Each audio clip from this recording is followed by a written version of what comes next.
Bueno, si os parece, arrancamos. En primer lugar, presentarnos. Me acompaña David Alcolado. David es Portfolio Manager del Departamento de Asset de Urbanitae, ha sido responsable de la gestión de este proyecto, y yo soy Javier Clemente, el responsable del departamento. Agradeceros vuestra asistencia y bueno, pues estamos aquí para explicaros, después de 4 años un poquito más de 4 años del proyecto de Sierra de Arla, pues comentaros lo que ha ocurrido en el proyecto. Proyecto que, como sabéis, no ha alcanzado el resultado esperado por todos, y bueno, pues poneros a vuestra disposición también para contestar todas aquellas cuestiones que tengáis al respecto. Vamos a tratar de hacer una secuencia cronológica de todo lo que ha sido el desarrollo del proyecto, contando los hitos principales, aquellos aspectos que han impactado más, sobre todo en la cuenta de resultados y también en el desarrollo de la promoción. Al final, si os parece, pues con las preguntas que nos hagáis, pues abrimos turno y respondemos a todos vosotros. Este proyecto, como bien sabéis, se financia en el año 21, a finales del año 21. Este proyecto se firma pactos socios en el año enero 22, y a partir de ahí se inicia el desarrollo de la promoción. Inicialmente, Sierra de Arla contaba con licencia de obras, una licencia para 7 viviendas y 2 sótanos. Esa licencia, el promotor contrata a un arquitecto, el cual considera que se puede optimizar, y para ello desarrolla un proyecto básico de 10 viviendas y 2 sótanos. Con ese proyecto básico se presenta una licencia de obras en la primavera del año 22, y en ese momento el promotor habla con otro arquitecto, el cual le audita lo presentado y le indica que ese proyecto presentado pues puede contener irregularidades técnicas y irregularidades urbanísticas, y que va a ser complicado que obtenga licencia de obra. Con esos comentarios, el promotor mantiene diversas conversaciones y reuniones con el arquitecto, y finalmente deciden cortar la relación contractual que tenían, de tal manera que el arquitecto inicial del proyecto abandona el mismo, y el promotor contrata a un nuevo arquitecto. Este nuevo arquitecto hace un nuevo proyecto de ejecución, en este caso con 10 viviendas y un solo sótano. Es el proyecto que finalmente se ha llevado a término, de tal manera que en el verano del 2022, se solicita una declaración responsable para hacer el movimiento de tierras y la cimentación del edificio. Y de esta manera pues empezar a hacer trabajos, unos pequeños trabajos que también pudieran tener algún impacto comercial en el desarrollo del proyecto. En este momento se continúa con el desarrollo del proyecto básico, proyecto de ejecución, y comienzan esos trabajos que traen consigo que a finales de enero, mejor dicho, del año 2023, se conceda la licencia de obra definitiva para el edificio.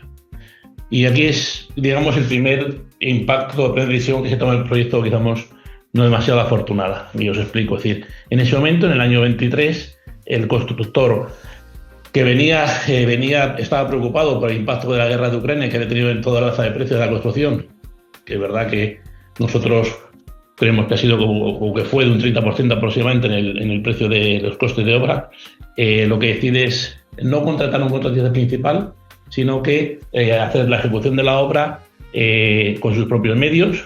Esto es, sin una contrata principal, sino que él iba a contratar pues, el realizador de fontanería, el estructurista, carpintero de madera, carpintero de aluminio, cocinero, es decir, a todos los oficios, en vez de haber un contratista principal que se dedique a la contratación, a la coordinación y el desarrollo de la obra, pues pensando que iba a ahorrar fees correspondientes y hacer unas contrataciones pues más óptimas, decide hacerlo él.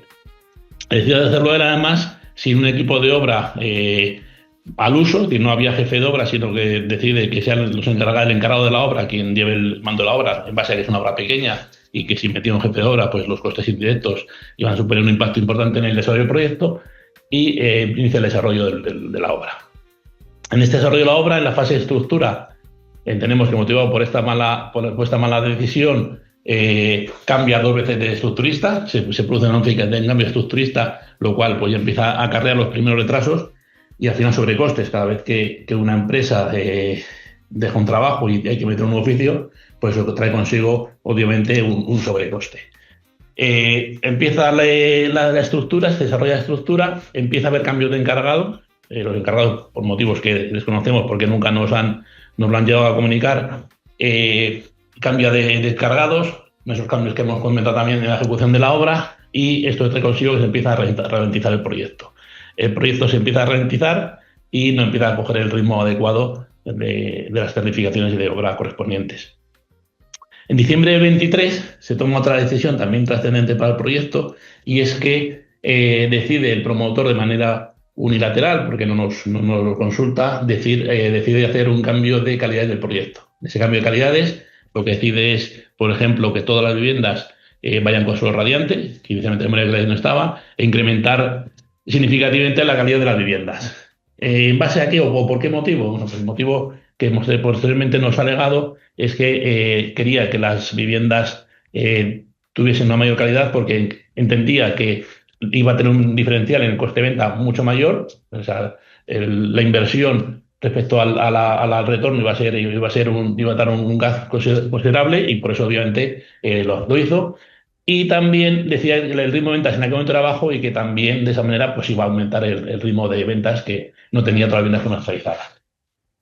Esa decisión vemos a posteriori que no fue de las más afortunadas. Lo que trae consigo es una nueva ralentización de la obra, porque hubo que recalcular todas las instalaciones. Hubo situaciones, obviamente, al entrar aerotermia, sobre todo instalación de fontanería, pues afectaba a niveles, porque al meter esos radiantes, pues ya los niveles de acabados también modificaban. El caso es que trae consigo una paralización del proyecto. En junio del año 24, la obra tenía un avance más o menos del 60%.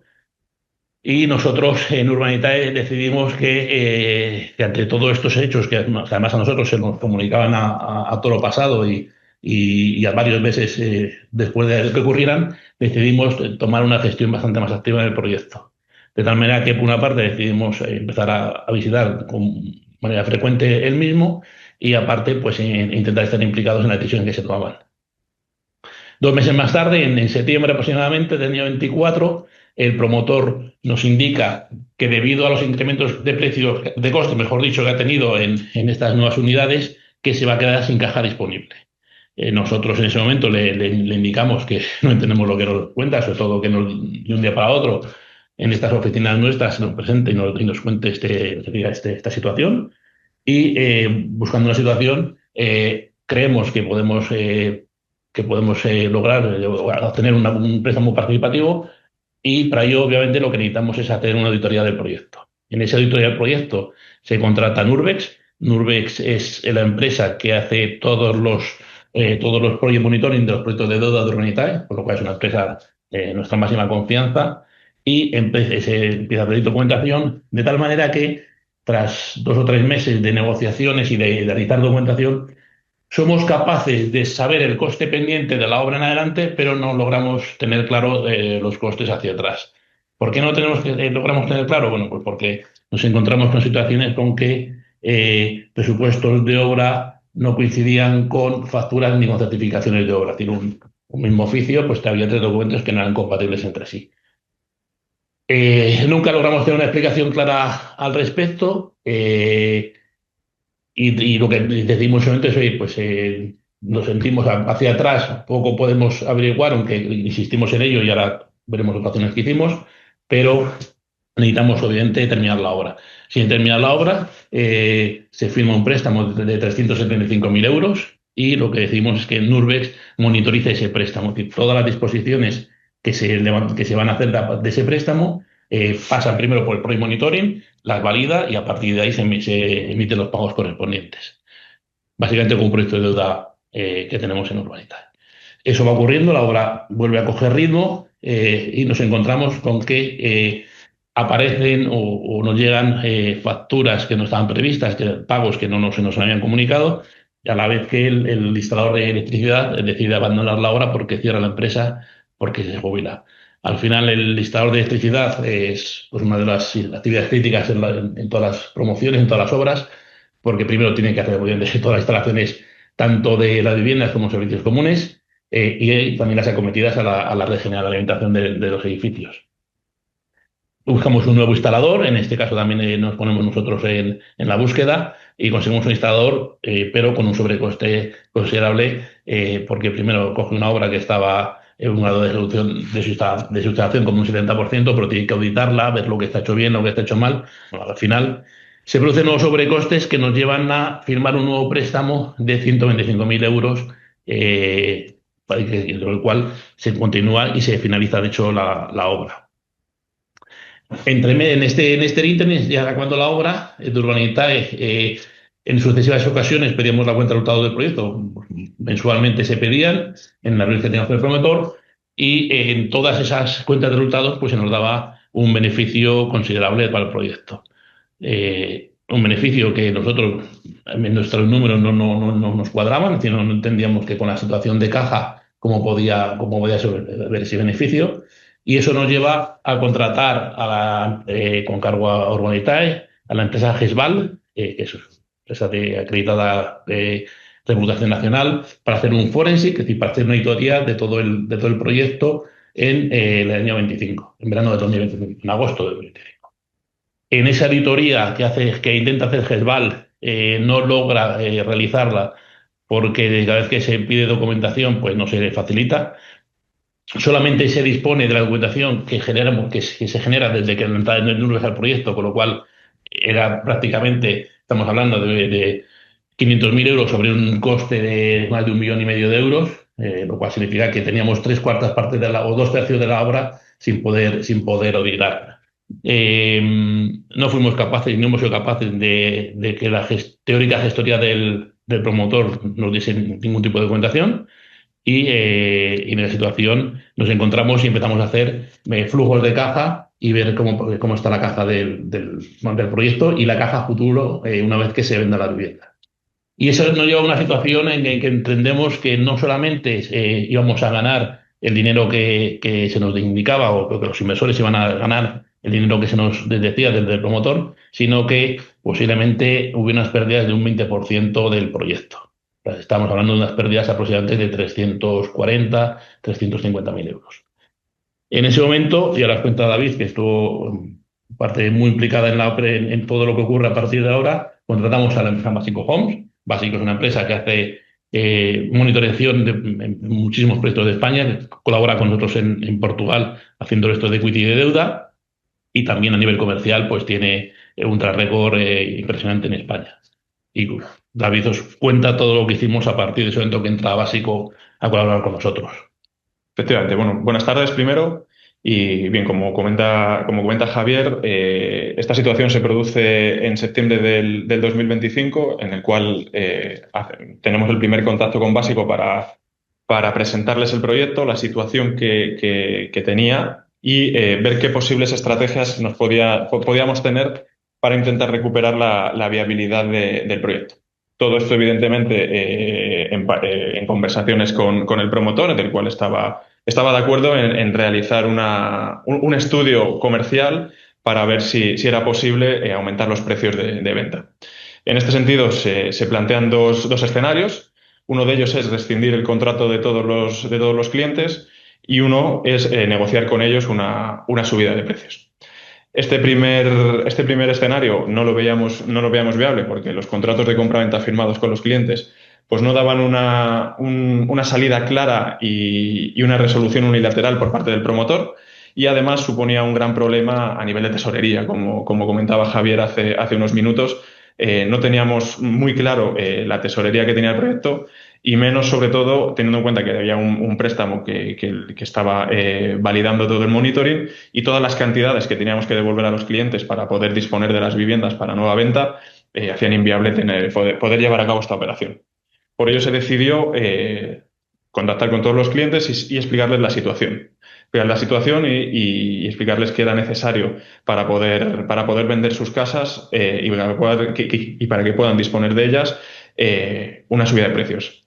El 6 de noviembre del 2025, tras unos meses de estudio de estas propuestas y ver cuál era la más viable, se mantiene la primera reunión con los compradores de forma presencial, a los que les citamos en un hotel, ¿vale? Para explicarles la situación. A esta reunión acude Básico, acudimos nosotros como Urbanita y bueno, el promotor en este caso no acude. Realmente no conocemos los motivos exactos de su incomparecencia. En cualquier caso, lo que hacemos con los compradores es explicarles la situación crítica de la obra a nivel de tesorería, la subida de costes de construcción por los motivos que ha comentado mi compañero Javier. Y uno de los motivos principales por los que no podríamos disponer de su vivienda, por los que no podrían disponer los compradores de su vivienda, es que el préstamo tenía una promesa de hipoteca sobre las viviendas que se iban a construir. Esto quiere decir que si no se cancelaba previamente el préstamo, el prestamista podía llevar a cabo esta promesa e inscribir la carga, por lo tanto no podríamos disponer de ellas libre de cargas y los bancos que venían detrás para financiar a los compradores podrían inscribir sus hipotecas. ¿Vale? Se les transmite en esa reunión y según los estudios que hicimos en su momento, una subida de en torno al 16%. En este sentido, se aporta una tasación a los compradores, en los cuales se les explica que, digamos, que gracias al incremento de los precios a nivel nacional y en concreto en la ciudad de Madrid, el incremento de esas viviendas estaba en torno a un 20-25%. Por lo tanto, bueno, aún así, esas casas todavía tenían un valor por encima del precio que estábamos nosotros solicitando. Vale, tras explicar esta situación, nos emplazamos a una nueva reunión, ya que los propios compradores exigen, bueno, un poquito más de detalle, concretamente de ese 16%. Vale, tras esa segunda reunión se produce el 1 de diciembre del 2025, a la cual los compradores ya acuden con un abogado que representa a la mayoría de los compradores, aproximadamente, bueno, a 8 de los 10 compradores. Vale, esa reunión afortunadamente es bastante favorable, con los datos que teníamos a nivel de tesorería y con los datos que Nurbes, el Project Monitoring, nos pudo facilitar tanto de los costes que se habían devengado durante el préstamo, más los costes que estaban pendientes, se les explicó la situación y finalmente, y bueno, nos emplazamos a reuniones individuales con ellos y con sus abogados para intentar cerrar el acuerdo. Vale, este acuerdo fue favorable para 6 de las 10 viviendas, que finalmente aceptaron una subida del 13%. Y en el mes de febrero, una vez estuvo preparando y una vez se finalizaron las reuniones con ellos, se firmaron las correspondientes adendas. ¿Vale? Una de las viviendas firmó una subida del 10%, ya que por su situación personal pues era lo máximo que podía aportar. Se resuelven 2 viviendas. En este caso se nos daban 2 situaciones. Una positiva, evidentemente, porque podríamos revalorizar y subir el precio de esas viviendas. Y la negativa, bueno, era sobre todo la falta de tesorería, como comentaba anteriormente, para poder devolver las cantidades a estos 2 clientes. Y ante esta situación se les explicó o se les propuso que se les devolvería la cantidad una vez se haya vendido esa vivienda y la sociedad tuviese fondos para poder darle las cantidades que habían adelantado. Estos 2 clientes, uno de ellos acepta esta propuesta y el otro no lo acepta, solicitando que se le devuelvan en el momento de la firma las cantidades adelantadas. Por este motivo y ante la falta de liquidez, perdón, de liquidez o de tesorería para afrontar esta devolución, se tiene que solicitar un tercer tramo del préstamo que teníamos firmado con el prestamista, ¿vale? Para poder realizar esta devolución. Y una última vivienda que no fue posible llegar a un acuerdo con ellos, por lo tanto, se quedó con el precio original. Tras todas estas negociaciones, finalmente, y una vez se han firmado todas las adendas, en marzo del 2026 se escrituran todas las viviendas excepto una de ellas. Una de ellas que uno de los bajos que había resuelto que no se pudo vender.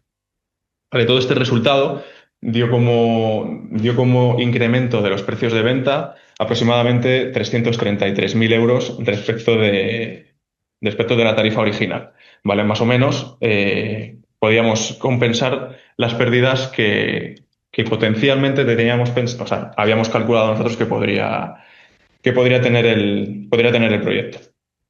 Una vez firmadas estas adendas, pues ya en marzo del 2026 se escrituran todas las viviendas que habían firmado y que estaban vendidas. Y bueno, a partir de ese momento, requerimos al promotor ya con todas las viviendas vendidas, excepto una de ellas, que no se comercializó en ese momento. Se le solicita varias reuniones presenciales para poder cerrar y liquidar el proyecto y ver si finalmente los costes anteriores a la entrada del Project Monitoring, poder hacer una auditoría de ellos conjunta con el promotor para poder sacar el potencial beneficio que tuviese el proyecto. No conseguimos tampoco reunirnos con el promotor, ni siquiera que nos facilitase ninguna documentación, y por ese modo, tanto de forma verbal, por escrito, incluso le llegamos a mandar algunos burofaxes para que por favor nos lo enviase. En abril lo que decidimos es abrir una negociación extrajudicial para, digamos, de alguna forma intentar obligarla a que se siente con nosotros para poder cerrar el proyecto. ¿Vale? Como conclusión de este acuerdo, ahora os comentaremos más en detalle, pero lo que se decide es que se ingrese o que se devuelva la cantidad íntegra de la inversión de los socios de Urbanitae, y el gestor se queda con la sociedad y todos los gastos futuros de la misma, que vienen a partir de la escrituración de las viviendas, como pueden ser todos los impuestos, plusvalías, retenciones de los propios préstamos que también se tuvieron que devolver previamente a la escrituración, y numerosos pagos pendientes a proveedores que todavía estaban sin pagar. ¿Vale? Y bien, ya en estos momentos, digamos, a modo un poco de resumen de lo que ha ocurrido, está claro que es una situación en la cual, por una parte, inicialmente unos sobrecostes importantes en la obra, una mala gestión de la obra, la cual claramente debería haber contado con un contratista principal y no contó con ello. Hubo unas decisiones comerciales tampoco demasiado afortunadas, el subir calidades a mitad de la obra, con unos cambios de proyecto y una paralización de trabajo, tampoco fue una decisión demasiado afortunada. Y también falta de información a Urbanitae. En muchísimas ocasiones hemos solicitado esa información de todas las maneras posibles, y cómo asegurar que esa información no llegaba. De ahí repito, somos conscientes de esta decepción, enfado, hasta cabreo que puede mostrar, pero repito que sin esta actuación activa en los últimos en los pasos finales del proyecto, en las cuales, como decía David, se sienta a todos los propietarios, se dice a la cara, no vamos a vender la vivienda, no se va a vender sin incrementar el precio de venta, pues sin esa gestión activa, os podemos asegurar que ahora mismo el escenario no sería de devolver el equity aportado, sino de devolver pérdidas. A partir de aquí, si queréis, estamos a vuestra disposición de contestar todas aquellas preguntas que digáis. Nos preguntan, bueno, nos hablan sobre que debemos haber dado las explicaciones antes, que llegan tarde. Correcto. Primero, no hemos podido darlas antes porque no podíamos comprometernos a dar una explicación sin un acuerdo cerrado. Es decir, el acuerdo se cierra hace una semana y sin ese acuerdo toda aquella explicación era vaga, porque no tenemos cerrado, con lo cual podríamos decir la situación que había, pero no la solución al problema. Han sido 6 meses de innovación, primero con los propietarios y luego con el promotor, con lo cual entendemos que llega tarde, entendemos que un proyecto de 4 años no es presentable, pero también entendemos que sin esta gestión ahora mismo la situación sería otra. Entonces, llega tarde sí, pero llegar antes no hubiera podido llegar.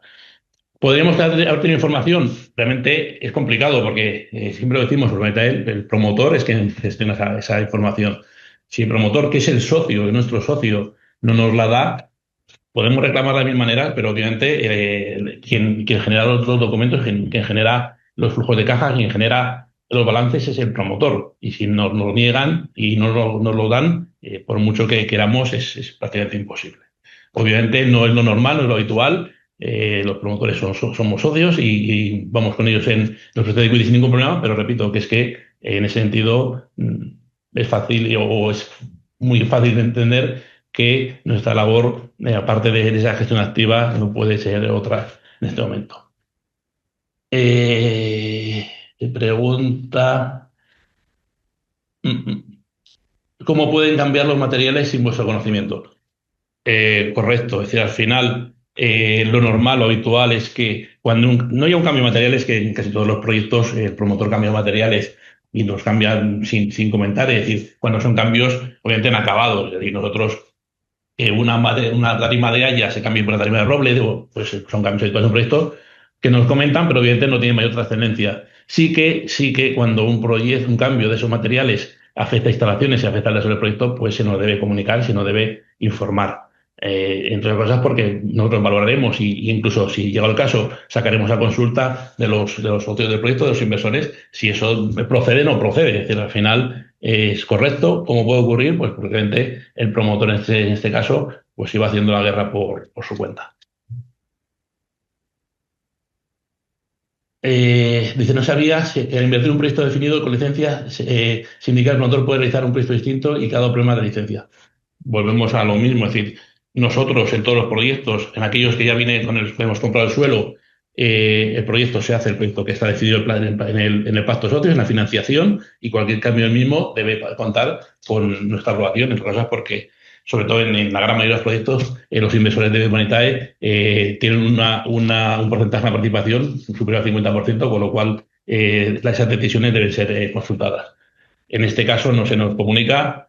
¿Cómo puede ser? Pues obviamente no debería ser yo, no, o no puedo yo responder a esa pregunta. Debería ser el promotor quien contestase. Obviamente lo hizo. Queremos pensar que en ese momento para sacar una mayor viabilidad al proyecto, pero es cierto que debe ser el quien contestase. Dice, no habrá tipo de consideración para humanitaria entre este proyecto sin rentabilidad, un descuento en futuras inversiones. Obviamente, cada proyecto es independiente, cada proyecto tiene sus inversores. No deja de ser una inversión, un riesgo, y lo decimos siempre, en los proyectos se ganan. Afortunadamente, en ningún proyecto realmente hemos perdido dinero.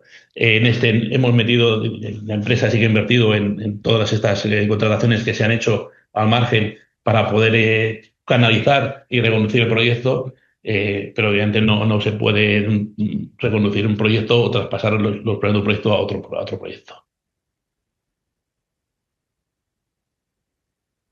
¿En qué fecha nos devolverán la inversión aportada? En principio, la Junta se celebra el día 25, se celebra el próximo lunes, y en cuanto se cierre la Junta, se devolverá la inversión.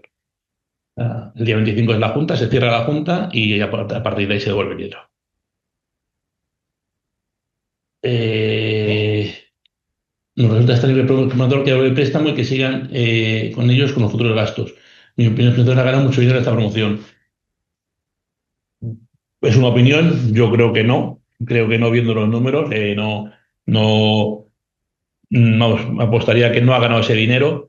Ha sido un mal proyecto para todas las partes y también para el promotor. Es decir, ¿por qué el promotor acuerda? Pues porque obviamente la presión que ha recibido por nuestra parte es mucha. Entonces, ante esa presión nos ha visto encrucijada de tener al final que llegar a ese acuerdo, que si hubiera sido tan fácil para él, lo hubiera hecho hace 5 meses y no esta semana pasada. Pero no, sinceramente, mi opinión es que no creo que haya ganado ese dinero que dice aquí, porque nosotros, una vez que hemos visto la situación y hemos analizado los costes incurridos en la obra, entendemos que no, pero obviamente no sabemos nunca. ¿Y cuándo será efectiva la devolución? Pues ya lo hemos comentado, es decir, el día 25 se lanzará, entendemos que el 26-27 estará la devolución. La devolución ¿no hacéis ninguna supervisión del promotor? Pues sí que hacemos supervisión del promotor. Obviamente, el promotor pues no está en el mejor de nuestras consideraciones para hacer otro proyecto, y claro que hacemos evaluaciones de promotores de todos los proyectos de Urbanitae. Hacemos evaluaciones tanto a mitad de año a mitad de año y final de año. Hacemos ese tipo de evaluaciones y sí que hacemos evaluaciones de los promotores, porque obviamente según la marcha de los proyectos, pues un promotor que quiere traer otro proyecto, si está haciendo un proyecto en curso y no tiene el resultado esperado, pues obviamente no levantamos más proyectos con el promotor, no repetimos. Eh, pues la situación es esta y no tengo ninguna información del promotor y vamos a muerte con medidas judiciales. En esas medidas judiciales, o sea, señores, lo tenemos en información del promotor. Vale, es verdad que el promotor no ha dado esa información. En ese acuerdo se renuncia a futuras acciones. No que el promotor dijo que no iba a firmar ese acuerdo si no se renunciaba a futuras acciones, con lo cual, por nuestra parte, creo que de hecho así hemos se os ha pedido el voto afirmativo para ese acuerdo en el cual le renunciamos a futuras acciones, porque si no el promotor no firmaría el mismo. Vale. Vale, vuestras actuaciones considero que son correctas. De momento que pudisteis intervenir, los inversores nos gustaría saber qué tipo de filtros pasan vuestros promotores y cada gente con la que interactúan como constructores administradores. Vale. Los promotores pasan varios filtros. Por una parte, el departamento de Asset, como os he comentado, todos los promotores se evalúan. Con esas evaluaciones se considera si son aptos o no aptos para hacer nuevos proyectos. Y luego, obviamente, aparte, el departamento de Real Estate tiene sus propios filtros que son muy tenidos en cuenta a la hora de llevar proyectos al comité de inversión. De tal manera que tiene un doble check del departamento de Asset y check del departamento de Real Estate, aparte del propio filtro que luego pasa en el comité de inversión. Y es difícil pensar que ha ajustado beneficios exactamente cero. Me llamasteis para que invirtiese, lo veis muy interesante, donde no se ve dónde el promotor gana si invertís su dinero. Vale. El que haya dado justo el beneficio es porque el proyecto daba pérdidas y nosotros hemos forzado, obviamente, a llegar a ese punto cero. Más no hemos podido sacar y, obviamente, lo que no estamos dispuestos, y así lo hemos dicho y hemos negociado y hemos forzado, es a no perder un céntimo de euro. Entonces, no es casualidad, obviamente, es decir, lo hemos puesto todo en asador para que ningún inversor perdiera un céntimo. Vale. Buenas tardes. He llegado tarde, no vais a pasar los balances de cada año. Nos podemos facilitar toda la información disponible que tenemos. Las cuentas, durante algunos años, pese a que nos decían que sí, nos han ido presentando. Creo que ahora se han presentado las cuentas y, obviamente, la información que requeráis os va a facilitar.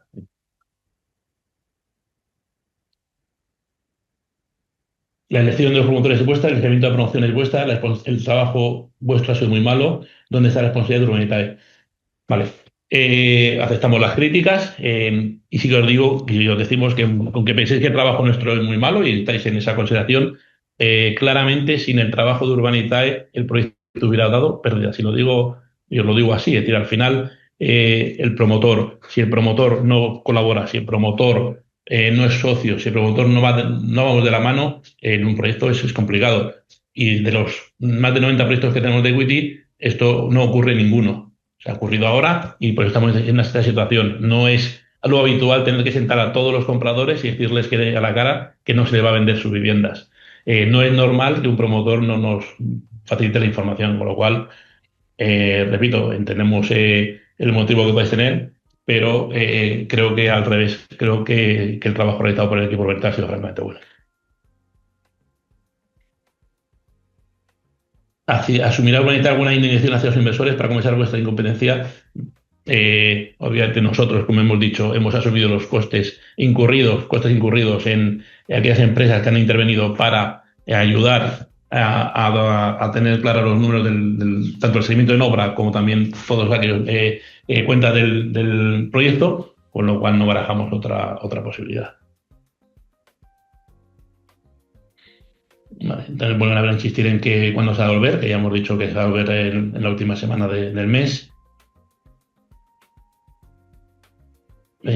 Tomando referencia económico, cierre proyecto, estimado del 21 actual, ¿dónde está el dinero? Es decir, repito, el dinero no hay, no nos gustaría saberlo porque en verdad que no hay beneficio, sino que ha habido una muy mala gestión del proyecto. Es decir, al final la obra, ir a la obra significaba prácticamente 9 trabajadores, las trabajadores había una rotación enorme, repito, 4 encargados, la administración de la obra fue deficiente. Es decir, hemos visto que había unidades contratadas, un sobrecoste superior, porque obviamente no era fácil que determinados proveedores entrasen a realizar los trabajos, con lo cual no es que esté de nuestro lado. Hay que pensar que al final la obra, el sobrecoste de obra, da un valor de unos 170.000 euros por vivienda, que tampoco ese es un coste que a día de hoy es relativamente habitual. En el año 21-22 el precio era inferior, pero es que el sobrecoste de la obra, al durar tanto tiempo, cada año se incrementaban más los precios de construcción, con lo cual la obra tiene que ir absorbiendo todo ese sobrecoste. Pues vais a preguntar sobre cuándo se devuelve. Ya veremos si recuperan otros proyectos. Por otra parte, encantado de estar con vosotros y comentar la incidencia de otros proyectos. Faltaría más. Dice, no se puede iniciar una demanda contra el promotor, como hemos dicho, en ese acuerdo que os presentamos y que os pedimos, solicitamos vuestro voto afirmativo, se renuncia a futuras acciones contra el promotor. No es más ganancias más. Y entonces, ¿por qué no muestra las cifras? Si he perdido dinero, debe enseñarlo. El promotor, yo lo digo sinceramente, no tiene las cifras claras, lo digo sinceramente. Es decir, nosotros tenemos las cifras claras a partir de que entramos con esa gestión activa del año 24, pero anteriormente, repito, es que tenía unidades de obra en las cuales el presupuesto de una unidad de obra con su certificación y con la factura no coincidía, por lo cual podéis entender que tenía un lío bastante importante esa contabilidad, por lo cual creo que es que no tiene muy claro las cuentas del proyecto. Vale, en el correo hablaba de la distribución de un dividendo a cuenta de resultado del ejercicio. Vale, ese sí que es una errata, es el modelo tipo que tenemos en el nacimiento de juntas y aparece siempre, porque afortunadamente siempre ha habido dividendo, esa pregunta. En este caso, obviamente no hay dividendo, por lo cual no aplica la pregunta. ¿Cuál ha sido la comisión de Urbanitae? La comisión de Urbanitae no ha variado. La comisión de Urbanitae al principio, al final de un proyecto no varía, no tenemos ningún incremento en la comisión si el proyecto se incrementa las ventas o el beneficio del proyecto es mayor. Es decir, nosotros en ese sentido no hemos cobrado ni un centímetro más. En ningún proyecto lo hacemos y sí que hemos absorbido los costes, repito, de las contrataciones que había que realizar. ¿Vais a hacer algo parecido con el resto de proyectos que están dando problemas? Obviamente en aquellos proyectos que tenemos que están dando problemas sí que lo hacemos. Hacemos una parte de la gestión y la intervención de los proyectos, lo estamos haciendo en aquellos proyectos más antiguos que tienen algún problema más, y de recargar también la comunicación hacia vosotros, pues también sin ningún problema. Faltaría más.